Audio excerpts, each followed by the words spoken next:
Hello అండి, ఈరోజు ఈ వీడియోలో 5 చుక్కల ముగ్గు అయితే నేర్చేసుకుందాం. 5 చుక్కలు 3 లైన్లలో పెట్టుకోవాలండి, 3 వచ్చే వరకు అనమాట. సో అదనమాట. సో బాగుంటుంది ఇది కూడా. సో దీన్ని 2 రకాలుగా వేయొచ్చండి, ఒక రకమే కాదు 2 రకాలుగా వేయచ్చు. ఇది ఒక రకం అనమాట. సో ఇంకో రకం కూడా ఈసారి వేసి అయితే చూపిస్తాను, ఓకేనా. సో అదనమాట ఈరోజు ముగ్గు విషయం వచ్చేసి. ఇక పొడుపు కథలోకి వెళ్ళిపోదాము.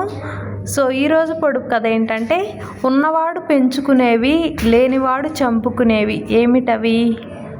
ఉన్నవాడు పెంచుకుంటాడు, లేనివాడు చంపుకుంటాడు, ఏమిటవి? మీకు తెలిస్తే కామెంట్లో తెలియజేయండి, లేదు అంటే నేను డిస్క్రిప్షన్లో ఆన్సర్ ఇస్తాను, చెక్ చేయండి, ఓకేనా. మీకు కానీ మా వీడియో నచ్చినట్లయితే లైక్ చేసి మన ఛానల్ అయితే సబ్స్క్రైబ్ చేసుకోండి. Thank you, bye.